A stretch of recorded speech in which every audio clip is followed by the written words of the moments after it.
What's going on, friends? It's your boy Don here, and welcome back to another video on the channel. I know it's been a long time. I'm going to explain it all in the video, but this video especially, I'm going to show you my new custom tactics for the 4-4-2. Guys, these tactics got me Elite 3 again after a 3-week hiatus from the Elite crew. I'm back in Elite 3.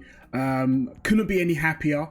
But in this video, I'm going to show you not only the 4-4-2, I'm going to show you the second variation of the 4-4-2, and I'm going to show you this new, no, I won't go as far as saying a new, but this really overpowered tactic that I think not many people are using, which really helped me this week, and I'm going to show you in this video. So if you are hyped for this video, please drop a like, and if it is the first time you are here, it's a pleasure. Thank you for coming along, and obviously don't forget to subscribe if you do enjoy this content. Put the bell on so you know exactly when this video does go live. Quick shout out to everybody who shows so much love and support over this video that I put up about a month ago, how to go from Gold 2 to Elite 2. It was hit 20,000 views. Thank you guys so much for the support. Didn't expect the video to blow up so much. It is at the moment the highest viewer video that I've done on the channel, so thank you guys so much, man. But without further ado, we're going to get straight into this video, and I'm going to show you everything about the 4-4-2. I'm going to give you a bit of coaching advice as well in terms of how to defend really well, and this new overpowered tactic that I think you guys are going to really benefit from. So without further ado, let's get into the video.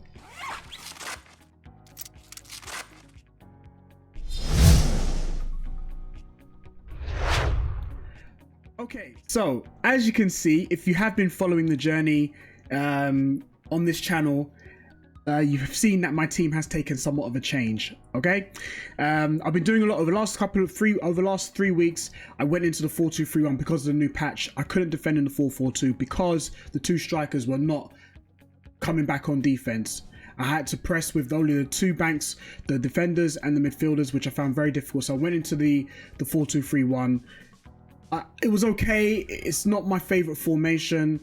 I did okay with it, but I couldn't get elite with that formation. So I decided to come back into the 4-4-2 with this team. And I think more specifically, you can see, I think it's either you're looking at Messi or you're looking at Hazard. How did I get Hazard? Guys, I finished Gold 2 last week. If you did watch the video on when I packed Hazard, check it out. It's on last weekend.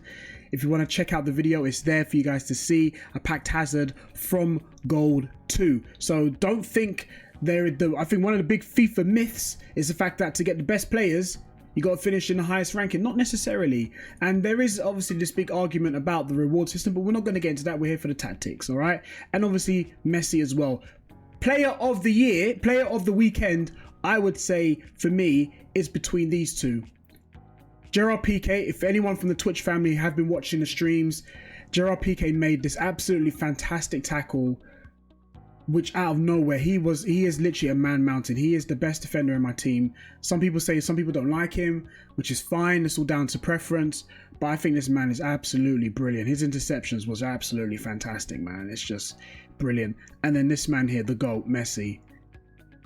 43 games, 40 goals. None in squad battles actually, because I'm doing the objectives and I'm using other leagues, so I can't use Messi. This is all in rivals and FUT champions.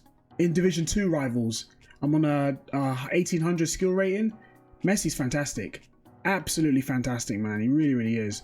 And yeah, so just those two. But you're here for the tactics. I'm going to show these tactics right now. So before, as I said in my previous video, in the how to go from Gold 2 to Elite, I like to have two variations of the 4-4-2.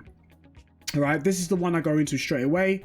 I'm thinking about dropping this into a 4. I'm going to test this out and then drop this back into a 4. I'm not too sure because at the moment I've got Sissoko and Kante, and because they're quite defensive, and I would say out of the two, Sissoko's more attacking, they're both getting into the box, and when they get into the box, they can't shoot. So what's the point of getting to? Yes, it gives me another person to pass to, but you can't shoot. So I might drop this back to 4 and leave my two strikers in the box and leave Sissoko and Kante outside the box. But anyways, these are the tactics I played this weekend. starting off with balance. I'm starting with balance. Defensive style is balance. I don't like to play drop back because I want to press in the midfield. I want to start the press in the midfield. I don't like to invite pressure onto myself because of the crazy stuff that happens. To how random FUT Champions or FIFA 20 is. It's very, very random. But I don't want the AI to help me, if I'm honest with you. I want to do all the defending myself. That's just how I am. I want to do every bit of defending I can, and I don't want to depend on the AI. So I'd rather stay on balance where the press happens in the middle. I will press, and I'm going to show you in this video how I like to press and how I think you should press and where the danger areas are, what you should cover. Because in football in general, not FIFA, two things when it comes to defending: press and cover. And I'm going to show you in this video how to press and cover and the danger areas you need to protect. All right. So anyways, balanced. Width, because I'm in the 4-4-2, as you can see, I want the width to be 5. I want to cover the box. I don't want it too high because I don't want to leave any gaps. I don't want it too low because I don't want to get exposed on the wings. So 5 is a nice balanced width. The depth, I don't want it too low. If I'm gonna see out the game, as I'll show you, I want everyone behind the ball. I've got the win. I don't want to leave any gaps. I want everyone behind the ball. Really, really simple football. And yeah, but at this moment in time, I want to press quite high up the pitch when my player has the ball. So the width, the depth is on 4. Offensive style balance. So what it basically means, you could have it on possession if you're quite happy triggering the runs. Getting players to come to you or getting them to run in behind. You can play in possession if you don't want them if you don't want players to get in behind so quickly, you want to keep the ball. But I stay on balance. It gives me a little bit of both. Plus, I love the fact that because Hazard plays on the wing for me, Hazard and Mbappe, they're both making runs in behind and they're so so-fast. Hazard is fantastic, man. So balance is good. Width again, same thing as usually how I like to play is I want my width on 4, and then when I get the ball, it will open up and go into 5. But 5-5 in terms of width is fine for me. Gives me enough space, obviously, to play. Some people play in 4. Some people want to play in tight areas. Everyone likes to play down the middle, but I want the option to play down the middle and the wing. Players in the box, as I said before, not only will your strikers get in the box, but also your midfielders. Now, be careful with this with your players in the box, because if you do lose the ball, you only have your back 4 to press. You got to grab. I have Sissoko and Kante are both high defensive work rates, right? So they do get back quite quickly, depending on their pace. But I think Kante out of the 2 gets back faster than Sissoko for some reason. I have no idea why, but he does. But be careful when you do. That's why I was thinking maybe leave it on 4. But just be careful, especially if somebody is playing the wide formations. They will it will leave you very, very susceptible on the counter attack. So just play around either 4 or 5. I have it on 5 because I'm quite good defensively, and I don't really pull my players out, so I know what to do when I do lose the ball. So it depends on your play style, defensive play style, what you want to do. Again, corners and free kicks, really I just have it on 2. I don't want it on 1. Again, I have been caught on the counter attack from the corner twice, I think, out of all my 30 games. Well, 29 because I didn't play my last game. I got caught on the counter twice, so maybe have it on 1. I'm not too sure, but sometimes I like to put the ball in the box and go for a header. I don't know, but 2 and 2 is fine. Play instructions. The probably most simplest play instructions you will have is Neymar and Messi come back on defense. I leave everything else on balanced, just to get them to tighten things up between Messi and Neymar, to tighten things up between Sissoko and Kante, just to protect that middle as well. If I leave them on balance, it just leaves a little bit too much of a gap. Defensively, offensively is fine because they'll stay up, but I want them to come back on defense. I'll go Mbappe on balanced and Hazard on balanced as well. They bomb up and down the pitch all the time. They will come back and help out your defense. So many times I saw Hazard and Mbappe coming back to help Mendy. Literally no idea why. I've not got them on comeback on defense. So really, I don't need them to come back on defense because they're already coming back on defense at all as well. So yeah, so I haven't left it all on balance. So they do exactly what they come back on defense. They stay forward. Well, not stay forward, but they do. It's pretty much on balance. Depending on the situation, depending on your tactics, it will stay on balance. I have Kante and Sissoko on cover center as well. Again, balance. Everything is on balance because what it is, I think for me, what I assume is when you've got everything on balance, that it's like the game decides what your tactics are. So it's like you don't want. I don't know, I just think it messes up the algorithm of the game or the coding behind the game when you've got your players on come back on stay back while attacking, but you've told but you've told your midfielders to get in the box. I don't know. It just sends a bit of an unbalance. So I've got them unbalanced already, and stay back while attacking on my fullbacks, and I will tell my fullbacks when to go forward. Again, I'm a little bit of a control freak, so I would prefer my players to do exactly what I say. So again, the strength of the 4-4-2 is your centre mids. Now I'm going to make changes to my centre mids because I can't have Kante and Sissoko because I need attackers. I need an attacking minded centre mid to go into the team. So I'm going to be playing around with the team a lot this week. So check me out on Twitch. That's my usual stomping ground. Come and follow me on Twitch as well, because you'll see the changes as they happen. Come and share some of your, because this team is based on a lot of the people's opinion that came into the channel. Someone in the channel, one of my mods, came and said to me, get Messi. I was going to go for Salah. I said, nah, get Messi. Messi ended up being clutch for me and scored a really important goal where I won the game 1-0. Could Salah do that? I'm not too sure, but Messi definitely did. So that's the attacking one. Now, the reason why I switched to the 4-4-2, the second version of the 4-4-2, is I want to have a deep lying CDMs. Sissoko and Kante. Now, I switched this formation because if someone's playing the 4-1-2-1-2 or just really trying to attack down the middle, I stay on this. I stay on this just to try and protect that middle. All right. I've got my players in the box on 4. Now, it does leave me just a little bit. I'm gonna put that back on 2. It leaves me a little bit in terms of attacking options. It leaves my attacking options quite limited, but that's fine because it just means I'm in a very tight game and I'm gonna be very patient. Okay. Player instructions again is the same. Come back on defense. Mbappe and Hazard are unbalanced.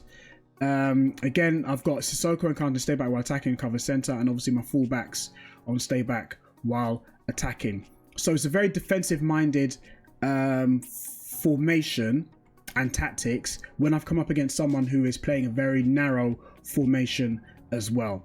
Now, this overpowered tactic that I said, in-game overpowered tactic, which I don't think many people are talking about, it's the overload.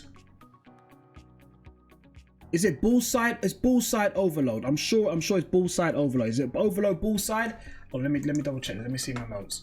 Overload Ballside. Okay, so you push down on the D-pad in game, and you toggle and you push right. So it's down and right. And what that does, it activates overload Ballside. Now, what that actually means, and I'm going to show you on my tactics board what that actually means. What happens when you activate the overload Ballside? And I really strongly advise you to put this on, because what that does, it overloads. So it's like everybody is pushing over to one side. I'm going to show you guys in a second. Hold on. Love this tactics board. It's my favorite thing. I do it when I play pro clubs. Shout out to all my pro clubs guys, man. So the overload Ballside, what that actually means is, and I'm going to get into the danger areas as well, which I've highlighted here. Now, the overload Ballside is pretty much this. You're the blue, all right? You're the blue team. You're both in the 4-4-2, all right? I've come up against loads of people using the 4-4-2, so I'm just going to use it as an example. You're the blue, your opponent's the yellow. Now, what if your opponent decides that they want, you've activated the overload Ballside, right? If your opponent decides that they want to switch over to the wing, so they make a pass over to the wing, what your team will do is this: everybody shuffles over here.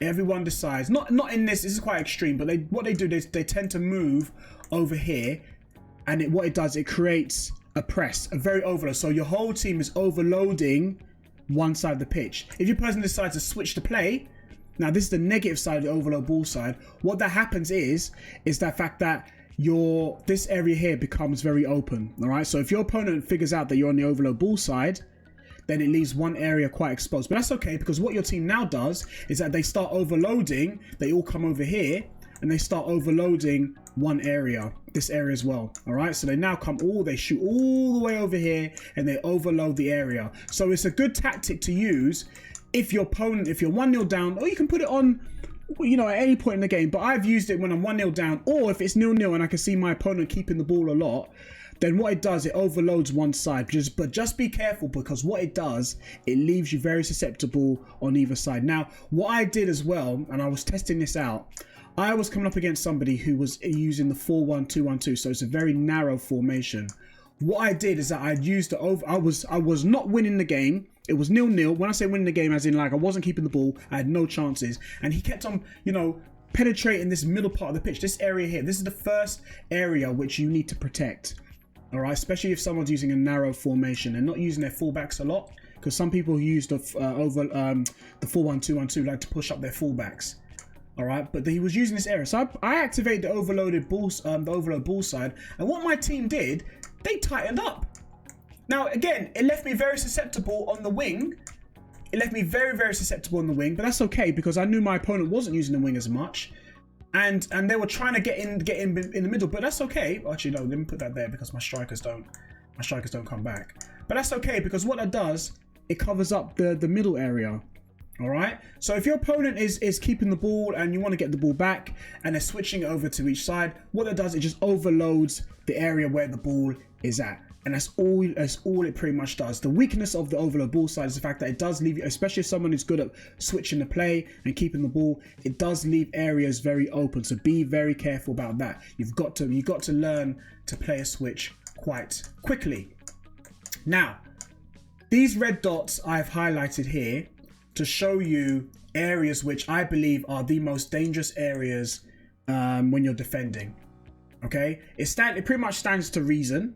You're probably saying, well, Don, that's pretty much, you know, where those areas are. But I'm just trying to highlight, just in case for someone, just for people who doesn't know how to defend well, I'm just going to show you these areas which I believe these are the areas where you're very vulnerable, which you need to defend. Now, I will strongly advise you as well. Someone using a 4-4-2 or 4-1-2-1-2, or anyone using 2 strikers, do not pull out your defenders. Okay. If someone's got the ball here in this area and they're floating around with the ball, they're passing it between these two. Ideally, what they're looking at is to make a pass here, all right, and they're going to try and go here or cut inside here, as in these areas, all right. They're going to try and float around here, or he's going to pull his wingers up here, and then obviously try and make a through ball down there, make a pass into there, or try and make a pass here. You know, these are the areas that they're going to want to attack, all right. What you need to do, and I would strongly advise you, is to learn how to manually play a switch. First and foremost, disclaimer, player switching is bad. Okay, it is bad at the moment, but a patch is coming out where apparently EA have sorted this out. All right. Now, what I would strongly advise you to do is press for your midfielders. All right, try not to pull out your defenders to try and get the ball. All right, try your best not to pull out your defenders, because what they're going to do as soon as your defender comes out, he goes in, the ball in behind, and then he goes ahead and scores. All right, what you need to do is try and press for your midfield. Learn how to cover. Remember I said earlier in the video, press and cover. All right, if he's moving the ball around and you want to press, that's fine, but just be careful, because what he'll do, he wants you to come to him. All right, he'll start no touch dribbling. He'll want you to come and press, make a pass in behind, and then bang, there's a nice little triangle pass there. 4-4-2 triangle passes really are effective. All right, make a nice little triangle pass. What I would strongly advise you to do is, 1, be very patient, and 2, use your midfielders to cover gaps. So if he's moving the ball around, move a player in, try and use these two to cover a gap. If he switches to play over here, then that's fine. Then you try and cover the gap here. If he makes a pass to his midfielder over there, just try and get someone to cover these gaps. Just try and switch between these players here and cover any gaps. So if there's a gap open here and he makes a pass, grab this midfielder, bring him in. Because what you don't want to do is use this player here to cover the gap here, then therefore there's a pass open there. Try and use your midfielders to cover gaps. Be very patient. Jockey as well. Jockey is not as strong as it used to be in the previous patch. In this patch it is, but just try and cover the gaps as many as possible as you can. This is for if you want to use off the 4-4-2. All right, so you got to learn to play a switch quite quickly and cover any gaps. You got to learn to anticipate and be very patient. Once you got the ball back, one thing your wingers will do is that they'll start flying forwards. And then you've got enough space to start the attack. And then you're away. Once you get the ball back, you're away, and then your players are in these positions here. And then start using do 1-2. Use the wings as well. Use your centre mids to try and switch the play. All right, make these triangle passes here. You got another triangle pass here. Yeah, triangle pass here. Use triangle passes. Think of them as shapes. Have I got arrows that I can use? Triangle passes there. Another triangle pass here. Triangle passes, right? Loads and loads of triangle passes. This is the strength of the 4-4-2. All right, loads and loads. As you can see, my drawing is fantastic. Loads of triangle passes that you can make All right. Sorry, that wasn't a good one. Actually, that's not a triangle pass. Sorry, hold on. Oh, dog, you're an idiot. All right. So yeah, loads of triangle passes that you can possibly make here. All right. Oops. You got a triangle pass here with your blues. All right. Loads, and use the triangles to your effective. 1-2 touches as well. A nice little triangle pass here as well when you're on the ball. All right. So the ball could be making these movements. Player runs in behind.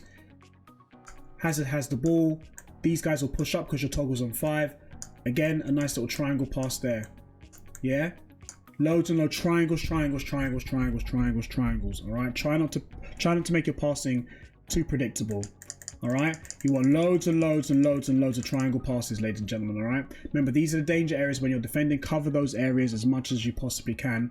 All right, and use triangle passes as well. Ballside overload, ballside. All right. Very, very good tactic. I will strongly advise you to use it. Please, please, please use that tactic to your advantage. All right, someone's keeping the ball a lot and you're quite competent defending as well. Use the overload ball side. There was a game where it was 0-0 for so long and I was being peppered. It was a matter of time I was going to score. Activate the overload ball side. He had no options anymore. He had one game plan. I nullified it and ended up winning that game. All right, I even said to my chat, I said, guys, from now on, you saw this game, you've watched it. I was talking to them whilst I was playing the game. I activate overload ball side and I ended up winning that game 2-0. I think it was 2-0 or 2-1. I'm not too sure. All right, so yeah, guys, there you have it. That is the end of the video. Let me know how you guys get on with these tactics. Again, I've given you a lot of information, so you've got approximately 4 days to practice this. I will strongly advise you guys to practice. All right, last week I took about 3 days off from FIFA. I was practicing the 4-4-2 again because I was using 4-2-3-1 for like 2 or 3 weeks. Went back to the 4-4-2 and I came back to Elite. Strongly advise you to use formations that you're comfortable with. I love the 4-4-2, so I want to share it with you guys as well. But I do believe this is probably the best formation for me. I've never got Elite so consistently before. So I will strongly advise you practice with this. Let me know how you guys get on. I am thinking about changing the team. I had Sissoko and Neymar off chem. Neymar didn't score as many goals for me this weekend.